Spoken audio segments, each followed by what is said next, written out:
Hey, what is up, YouTube? I have a fantastic interview today with Colleen Sharkley, who's an undergrad at East Tennessee University. She is currently studying to be in marketing, and she is looking to pursue a career in esports and gaming. I have a fantastic interview with her. We talk back and forth a lot of the struggles that she deals with in the space, as well as breaking into the space, as well as she's looking at advice from myself. Hope you guys really enjoy this video and this conversation. It was exciting, and I'm excited to do more of these in the future. So my name is Colleen Sharkey. I'm a graduate student at East Tennessee State University. I got a undergrad in criminal justice, decided I didn't want to do that, and I've always loved Twitch, esports, League of Legends, you name the game, I've tried it. So I wanted to kind of work my way into the industry and kind of find my place as a woman in esports, and I love marketing, so I figured that this was a really good place to start. And I've loved everything OTK, so I connected with Thomas to try and see what he did in his career path to get where he is. Yeah, we've been talking, I think, on and off for basically, I'd say like 4 months now. We've done around 3 of these kind of calls. They've always been super productive.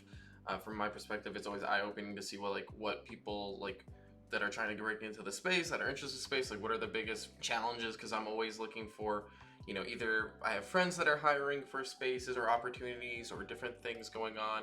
So it's always a little bit tricky, and it's good to know people what challenges you guys face, as well as what is the big thing that's missing, as well as just give, you probably have a lot of questions that other students have that I don't think of, or they just don't reach out to me. So I think this is a great opportunity for you to kind of put yourself out there a little bit, as well as just kind of talk, ask questions that you have. And we usually kind of do this mentor session probably once every 2 months ish.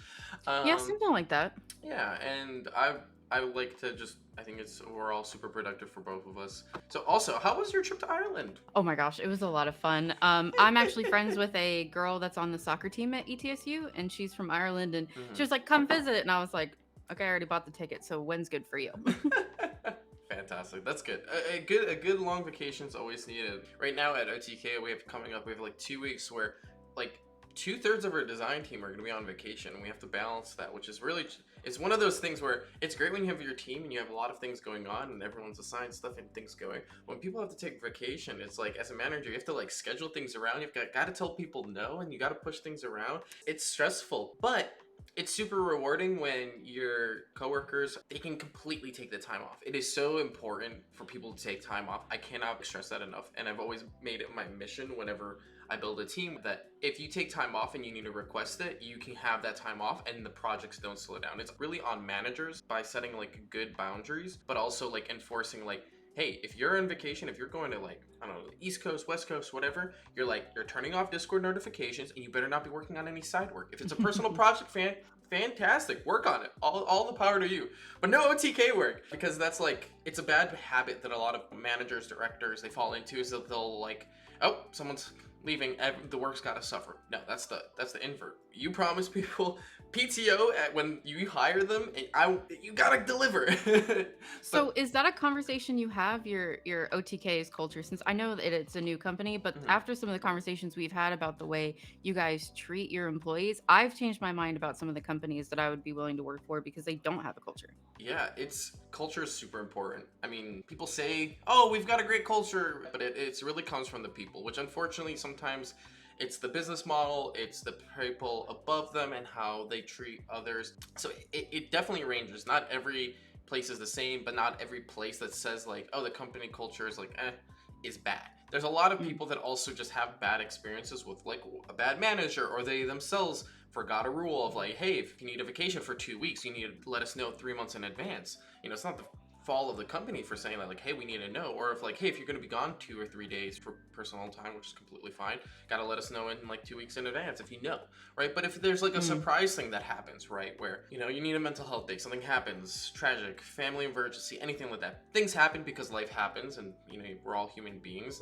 Some companies need to be able to adapt to that and set expectations. Now every company is different. You got a big production, big tournament, and one of the main hosts is not feeling well, and they can't make it. Well, sometimes it's a little bit harder to do, but most of these companies are fairly experienced to handle those challenges. Same thing with OTK and stuff like that. But yeah, team culture is really big, but it usually comes from the top down. So there's pros and cons. I've seen some cultures where it's really lax and it's bitten companies in the butt. So it's like finding a nice balance and of the both, and like kind of playing it to your style as an individual, as a human being, and how you want to live your life. Yeah, absolutely. And so you said that you've got some people taking some time off. Is there Mhm. like a ritual that you have in the morning that helps you be more efficient and productive? This way you can kind of balance extra work while also maintaining your own mental health? Yeah, for me, it's mostly just gym. Like I've been exercising like rigorously for like 7 years. I used to be like on a night schedule where it would help me just fall asleep faster. But I Mhm. shifted over to mornings actually ever since I started OTK, and it's helped me just get the day going. I actually I feel guilty because in between a lot of my sets, I'm checking my email and checking Discord messages, like whatever it's like easy to quick to reply. But that like Mm. allows me to have like a slightly later start of the day. I usually start around like 9:45 ish, 10 ish, right? So when I am at the gym, I'm exercising, I'm going through my whole routine, but also I'm doing like light work that I feel comfortable with. It's not invasive of my personal time. It's like, cool, I know my commute from the gym and back is like around 30 minutes. I know I'm not going to be on at exactly 9, right? And OTK has a philosophy where as long as you're getting work done, times aren't really super important of like when you're working, as long as you're dedicating that 40 hours within the week, whether it's, hey, if you need to work on a Saturday because you missed a Friday or something like that, as long as it's getting done, there's no issues, and I've been always clear about that. Sometimes we've had to like reel that back in and be like, okay, Mhm. like what can I do to help you in terms of making sure that your schedule is good. But I don't think, as so far, no one's really abused it, or it's never been a bad thing. But in terms of like Monday, like a routine, just like getting the day started, I think is just super important, and just like focusing on what you know you have to do immediately versus what can be done later in the day versus what can be done tomorrow. Because always you have to just assume that within the day something will pop up that you do not know of because something has changed from someone within the other company. OTK's grown pretty big, and there's a lot of projects, ideas, concepts, and stuff like that that are always flowing through it. When you're leading the marketing slash creative team and the merchandise team, there's a lot of things that can intersect with those departments. So you just gotta be prepared that like, hey, this is gonna come, something's gonna come up, and when nothing comes up, then that's fine. But it's better to be prepared than rather not prepared. And most of the time, I think the biggest pitfall that people fall into is they get sucked into social media on like in the morning, and they like spend hours like unknowingly for 30 minutes scrolling through Twitter, and it's just like, what's the point, And I think the biggest thing is just like focusing on what is important to you, but also having good discipline when it comes to, I don't really have anything too interesting going on, I know I have to do this like one document, or I have to create this presentation or something like that, I can open Twitter for 30 minutes, right? It's super easy to fall into that pit hole. Mhm. It's kind of the thing, like you're doing something, then you get a text message, and you're like, suddenly then you're on Instagram for another 5 minutes. It's super easy to fall into those traps.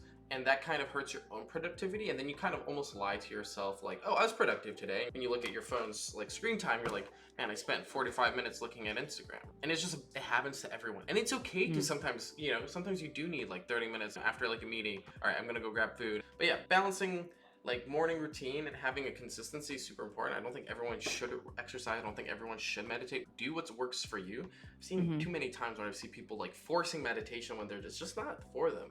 I think it's just having a consistent schedule and just know how you can achieve to be the best individual for your job.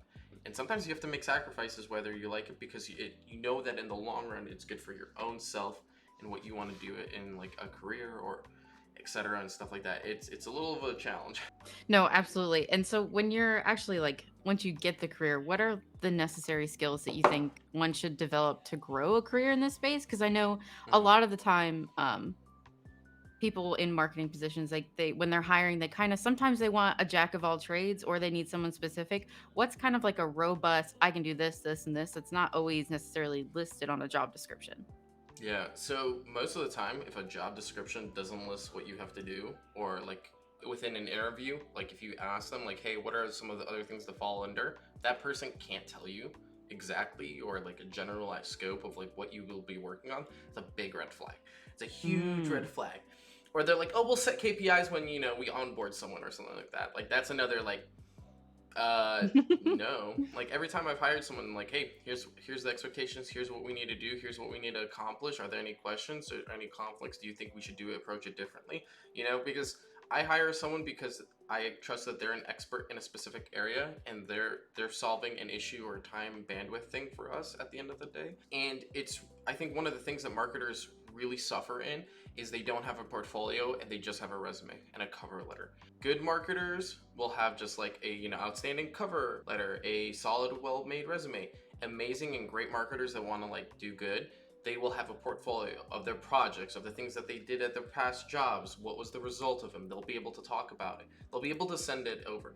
And it's one of those things where it just goes under the radar so often, but it definitely separates the good from the great. Okay, a portfolio. It takes I've a lot never of really work. considered that. Yeah. Yeah, it takes a lot of work. I have, like, for example, I have my own website. I have like a Google Drive of everything that I've worked on within the last like 6 years. Like, I cut some things out because like back when I was starting and I was doing social media, Twitter, Instagram, Facebook was still popular. Like, esports teams had decent Facebook pages, Mm. and that's not a thing. And now we're going through this whole big shift with short form media, which 4 years ago, back in 2018, that wasn't even a thing. People were like, dude, the only vertical content people were thinking about in 2018 was Snapchat. And that was Mm. like, I guess we have a Snapchat because we kind of need to have a Snapchat because like it's kind of big, but it's not huge, right? So creating a portfolio that you can also reflect on yourself is something the biggest thing. And having a very well done LinkedIn profile as well. If you go to my LinkedIn, it's super robust and like you can see things that I worked on and like the key things that can hook someone in. People can get an understanding of like what I've done. Like, I think those are the two things that, like, if you're looking to become like a good marketer, is like have a portfolio, have a robust LinkedIn with a lot of examples. Don't be afraid to like say you don't know something. I think one of the biggest things is, marketers or people within like project management and stuff like that. They're like worried. They're like, man, if I say that I don't know how to do this in an interview, that's gonna reject me. It's like, no, be honest, because the last thing you want to do is say that I think I can do it, because that's weaker than Mm. saying I can't do it. Because most of the time, a good manager, they'll be like, cool, this person has, strengths in like Twitter, community engagement, Discord, but is not talented in like Instagram or short form media content. Then I can build around that by hiring someone that is in that, specializes in that, but maybe necessarily isn't good at the general community posting or live game coverage, stuff like that. Or coming up with strategies for merchandise. There's some marketers that are fantastic at promoting like a merch drop, a new product, a sponsor stuff, right? They get how that goes, right? But when it comes to the direction of a brand and where it should go creatively, how it like you co-collaborate with your designers, that's sometimes a big disconnect. Those two Mm. people can fulfill two different roles. And it's very rare that you have someone that can do both at the level that it's expected of like a tier 1 or tier 2 organization, because in reality most tier 1 tier 2 organizations are the ones that can kind of pay people like good wages. Very rarely you'll see tier 3 organizations be able to support people, but those tier 3 4 organizations are fantastic learning grounds for those young marketers that are in school and are trying to get in their foot in the door. Even though they may not pay well, they pay something, and you can build like some experience and some trial and error, because as you might have learned, you can only basically experience it through trial and error. You can't just kind of Mm. take practice marketing stuff, Yeah. unfortunately. And so you're practicing, you're honing your skills. You've got the LinkedIn, you found a mentor, not Thomas, this is my mentor. You're pushing yourself, you've got the education, the skill base. How do you stay competitive in this field to kind of, besides doing all the things that you need to do, kind of differentiate yourself from the rest of the people that are also trying to get into the space? Yeah, like it's funny. I was on a panel in Boston for at PAX East, and some student asked me the same thing. He's like, "How do I break in? I have the degree, I have everything, and I've reached out, and I keep getting denied, or there's not enough interest." And I said, well, the industry has changed so much in the sense that there's so many people trying to get in, that Mm. it's this natural thing that happened, back when in the early 2000s with the .com and technology and like social media super early back in the day, where the more interest there is in a field and the more popular it gets, the more talent comes in. It's just Mhm. rawly more competitive. You need to do better, you need to be better, you need to be on top, or you need to find that edge that gets you above the rest. And that's unfortunately just a harsh reality of any growing market. And there's no one trick solution to how do I beat that. It's kind of a grind. I told people all the time that, like, I spent almost a year and a half working at an esports organization called Flashpoint for like no pay. Like they flew me out to one event, but other than that, it was like day in, day out, hours of effort and just like trying to learn and try to be better. Lots of learning. Then same thing with Denial, where they were supposed to pay me $300 a month, and for 6 months I didn't see a single cent. I had to fly myself out to a Rocket League event on my own dime, on everything, just to attend and like be like show face and network and stuff like that. And that was almost 3.5 years. And then I think I spent another year and a half doing just freelance work for a bunch of smaller organizations and stuff like that. So that was like 4 years before I even got paid. And then that's when I was able to land like an insane opportunity at Optic, because they were expanding and hiring that like, oh, okay, cool. Now I can actually get paid. And it was the minimum you can earn out of university probably within live in Texas at like a decent level. It was nothing insane. It was like, I was just like, I need to do this, because if I land in Optic, that opens up so many more doors back then, right? And marketing is not glamorous. It is super easy to also succeed when a brand succeeds. That's another thing. There's a lot of times marketers are thrust into brands that just are tanking. They're like floating, and it's just not easy. And I think that's where the best marketers start to shine and really kind of grow as individuals in the space and that experience. So I know I've talked a lot about like, oh, you need to get experience, you need to get experience. And it's just, that's kind of how it is. And you're either extremely talented and you know people, you're connected, or you've like kind of grinded and hustled your way through it. There's no like easy path in terms of skills and like things that you should definitely look into. Project management skills are absolutely the most key thing for any marketer, whether because you're always working within a team, you're always working with some designer, a video person, a sales team, you name it. And if you can't structure stuff, you can't help process stuff and make like processes within companies smoother, you don't benefit that company as much as you can. Like that's the unfortunate part of marketing, is you're kind of a jack of all trades no matter what as a marketer, but you're also expected to do other things. And then so this project management style can really help people as an individual grow, and but especially you stand out to those peers around you in the space. If immediately you get hired by a manager and you set up a one-on-one with your manager, like, hey, Mondays I need a one-on-one with you, even if it's just it's an hour, 30 minutes, let's talk about things like, hey, this is what I feel about this project, this is what I'm working on, can you help me with this? I think that's one of the biggest things people forget to say is, if someone hires you and you say, can you help me with this, and they can't, then that's a different, that it's completely different than saying, I don't know how to do this. Because you can't expect everyone to know how to do everything from the minute they come in. There was so many times where I'm like, I don't know this. Or I would say, I'm not really sure what the right path is with this or how we should go about this. Let me look into it. And so like about research, trial and error, has another brand done it? Is there any other examples, right?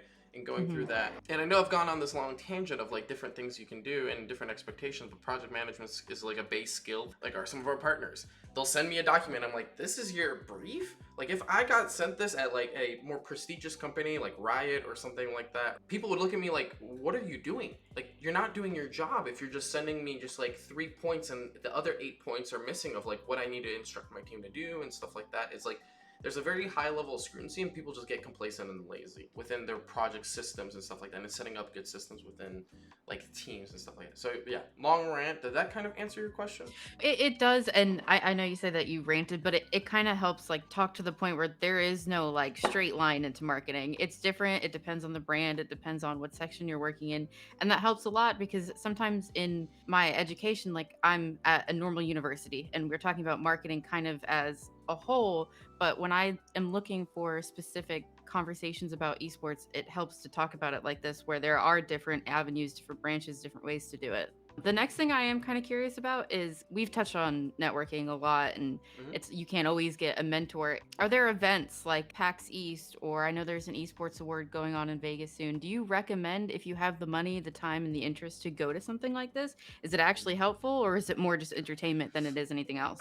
So there's a lot of fantastic organizations that do stuff for students all the time. There's UConnect, I believe, which is funny enough. I'm speaking at UT Austin on August 5th. I don't know if this video will be out by then, but I'm speaking at UT Austin on a panel with some fantastic other esports individuals talking about the industry and stuff like that.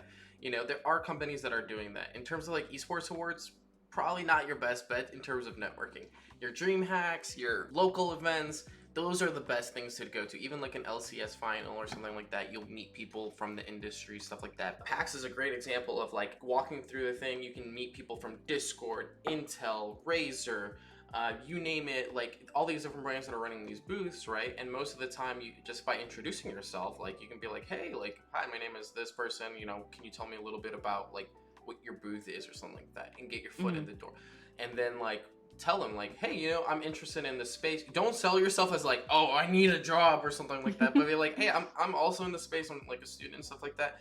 You know, like what's the best way to connect with you? And most of the time, they'll just give you your business card or something like that. And then what you do is you take a business card, you add them on LinkedIn, and send them a follow-up message like, hey, you know, I appreciate you taking the time out of your day speaking to me at your booth. Appreciate it. Let's stay connected, right? And that's like a good way to network. And then, you know, you can kind of see what they're doing, try to engage with them on that level. Okay. So yeah, PAX events, local stuff is always really good. But also just attending like online panels for like questions and stuff like that is always really good. It's really tricky because you kind of have to like be in it to know it, like to get to places. And there's like this kind of like, it's like the chicken before the egg. So you can't really get into places without knowing people and vice versa. So, and there is a little bit of like egos. Like there is a bit of a barrier between people trying to break in and the mainstream, because people also are so scared that there's going to be people that are better than them that replace them. Because truth is, there's right now a marketer right now probably graduating university or on the brink of graduating university that is more talented than any other person right now in the industry. There is. Maybe I graduate in December. Exactly. So there are people that will replace us eventually and are better, and the people are just really egoly tied up in stuff. You know, I think the best thing to do is to just also not focus just on the esports teams. People like to focus on that very so much, and there's a ton of fantastic brands that activate adjacent to esports and more so in the gaming. And I think gaming is way more accessible to the average individual rather than esports. Gaming tends to pay way better than esports. The only advantage of working for an esports team is you can say that you work for a team. It's kind of like traditional sports where, hey, I work for the, you know, Jacksonville Jaguars or Chicago Bears and I do social for them. That's cool and all that, right? But then after that, like, what I mean, like, I guess an analogy is like you're way better off trying to get a job at like Adidas and then working with different brands and different sports stuff rather than trying to work. But if it's like your passion, like, hey, I really want to work with teams, there shouldn't be anything stopping you. Go for it. It's just a big misconception too that like people think I need to apply for teams, I need to apply for brands. No, you can apply for brands that work in it, like Asus, Razer. Like they have so many companies. Like those companies are so much bigger. There's so much like more needs from those, and those companies are way healthier in terms of like finances, that you can get a bunch of experience there and then transition. If it's like your dream to work at like a Cloud9 or like at a TSM or Team Liquid, right? If it's your dream, then you can do it. Just expect that there's most likely you're not going to be comped as well, and the work can be a little bit more different. That's kind of like the networking rant, that people need to focus on the stuff around esports rather than just in esports. And I think you'll see a lot more success. And there's a lot of different paths, from like agencies to brands to production places. Like sometimes it's just not glamorous. And unfortunately, that's how it is. It's like traditional work where, you know, you meet people at an Ivy League school and then they help hook you up at a job at Tesla or like Oracle or like any of these bigger Microsoft companies. You just know people. Sometimes it's just like that. And there's no, you know, like government body that's like, hey, you can't just join Cloud9 for, you've only got 1 year, you know, you just graduated college. There's no one like that. It's just the way business works. Either know people and whatnot. So going back to your initial question, try to stay local, try to build it within your local scene. Do not also be afraid to network with the people around you that are also trying to get jobs as well. Because if you have a genuine just understanding of who they are and they know you, maybe one day they'll see a job opening and then they're like, hey, this is available. You notice it a little bit faster. And then networking, just be honest that some people are antisocial. That's fair. Yeah, sometimes it's really hard, but LinkedIn has made it a lot easier. I even get invitations from people that I would have sent the invitation to, just because I've had conversations with other people in the industry and they kind of are like, "Oh, this person's interested." But My next question is kind of more personal because I've Sure. all this advice you're giving me like is perfect, and we've had these conversations before, and I've taken it all on, and now I'm at the point where I'm almost graduating, Mhm. and I'm talking to companies. How do I make it clear that I am willing to move to these places as I start to apply as someone from Tennessee who's interested in jobs in Tennessee Yeah. or in Texas, California? How do I make it clear that I will make the move without sounding desperate? No, just be honest. Just straight up, just like, hey, look, if the opportunity, so most of the time, the job application will say either whether they prefer remote or physical offices. In my opinion, if you're young, you're trying to get your foot in the door, be in the office. I cannot stress this enough. It Mm. is worth not making a ton of money.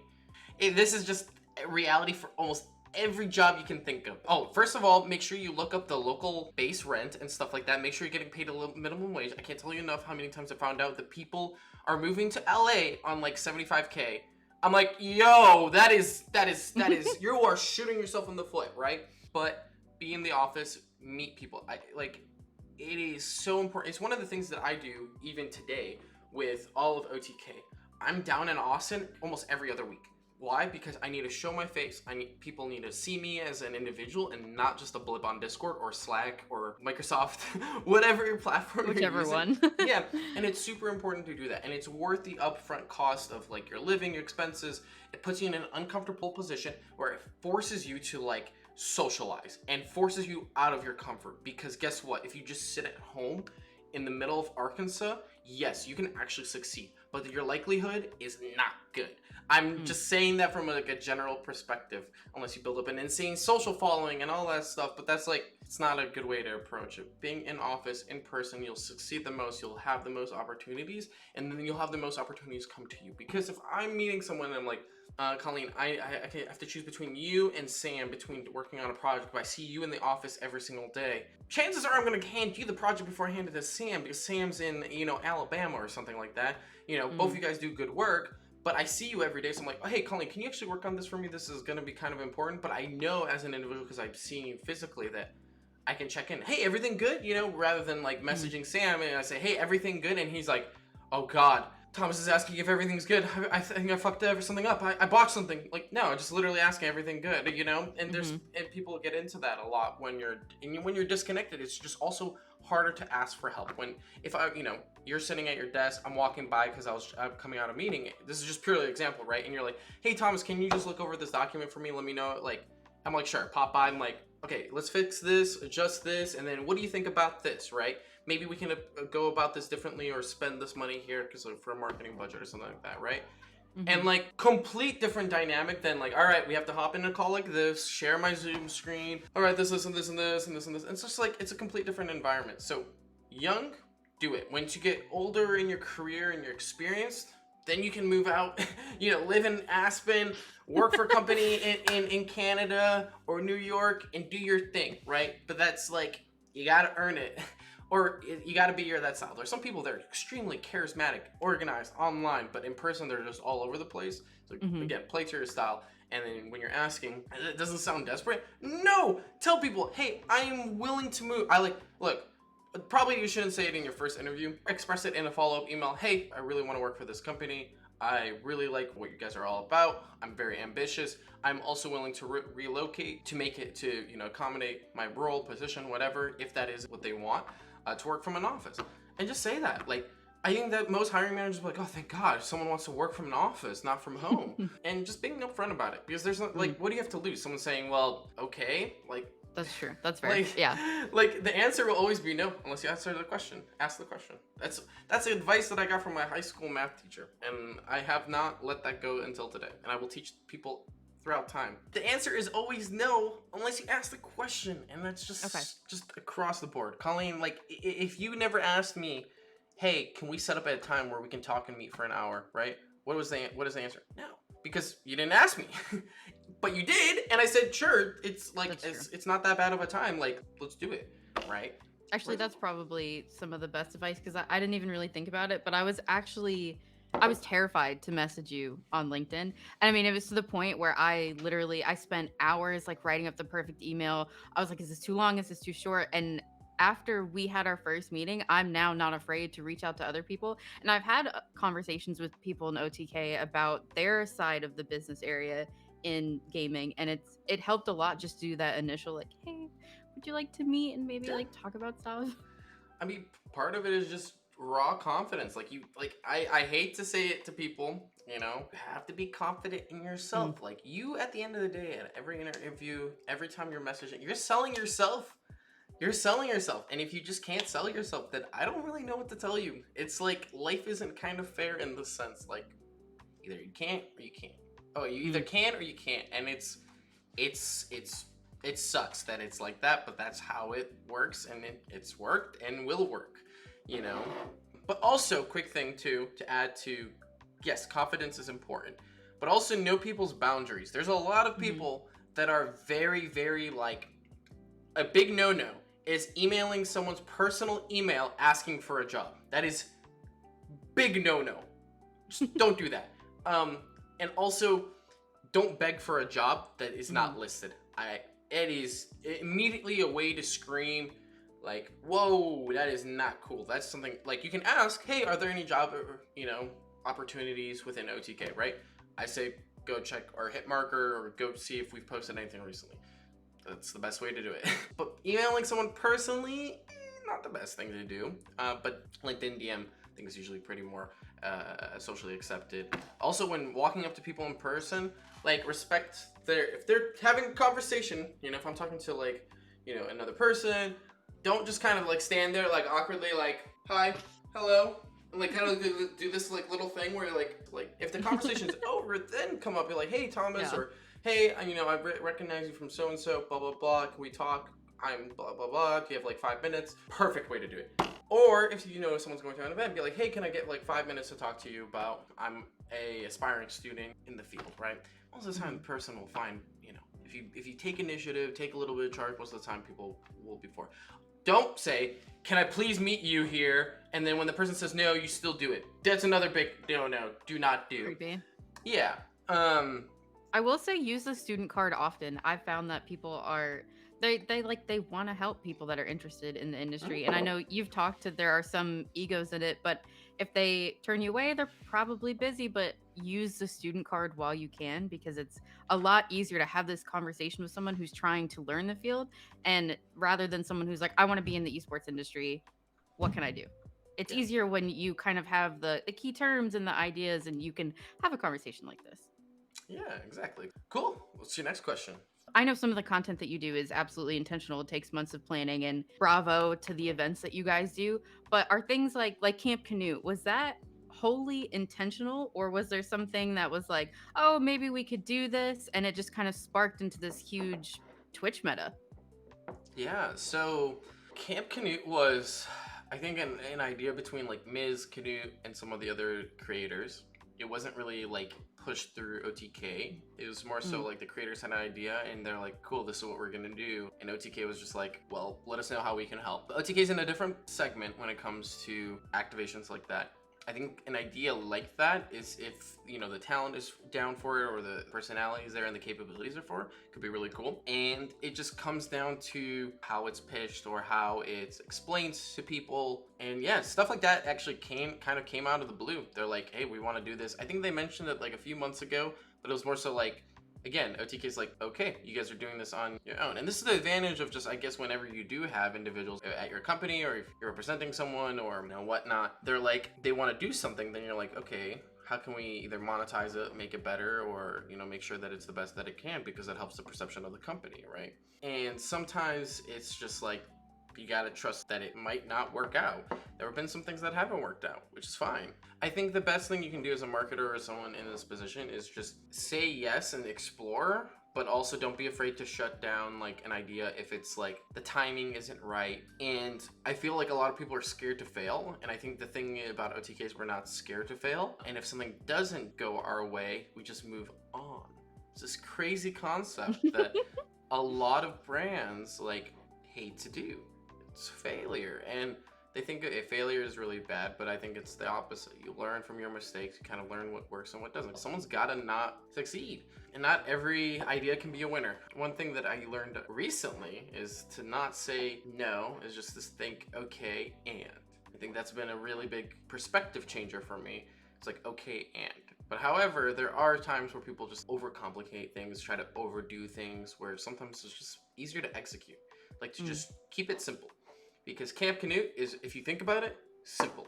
Like, it is nothing crazy, it is nothing complex. It is just Canute came over, they go to a gym, they work out. We Mm. could have gotten a professional space in like a private gym, exclusive, no one else there but Canute and the creators. And it's like, it becomes a very, it could be like super manufactured with like dedicated workouts, like all these graphics and you know what? There's like, I don't think it would do as well if it was like that. And like, truthfully, if it was super planned, super artificial, it just wasn't working. And I think you just got to know your content, know your audience. And there are brands like Disney is really good at experimenting with content. And if it fails, they move on. Netflix, Hulu, all these big brands that I kind of done that, they've, sometimes you got to take a risk to get a gym. That's kind of how it is. It's not easy for every single brand to do that. And it's not easy for every single marketer to pitch that kind of concept. So that's hopefully gives you some insight onto like stuff like that. For example, the Haunted stream was planned almost like I think 2 months in advance, and it was originally we had like a base concept, then we had to pivot to another concept, and then we finally landed on the Haunted stream in the hospital in Texas, right? Things sometimes get planned out, but sometimes you have to pivot in terms of like what is happening and how that can be accomplished. And again, this kind of comes down to the project management side. If you have good processes, good meetings, you establish healthy expectations of boundaries and make sure everyone's informed, those road bumps don't become robots. It's just part of the creative process. And I think that's the biggest thing that people think that, oh, something's not going right, this is a disaster. It's okay, what has been established and how can we repair it? No, that's perfect, and that answers the question clearly. I don't think I have any more questions necessarily for this time. Any final words you want to say or anything off the top of your head? I don't know, kind of like to wrap up Oh, video. Where can people I find you? Where can people oh connect with no. you? Yes, we're gonna I'm keep on this in. LinkedIn. Colleen Sharkey, COLLEEN SHARKEY. I work at ETSU for esports and for marketing, so that's my bit of experience, and you can find me on Twitter at JawsDropTV. Thank you guys for watching. If you're watching this on YouTube, make sure to go follow Colleen on all that stuff. Make sure if you enjoyed this conversation that we had, hit the like button. If you have any comments that or questions that Colleen didn't ask, feel free to drop them below. I'll try to answer them in a separate video, and hopefully you guys all found this super educational. All right, bye-bye.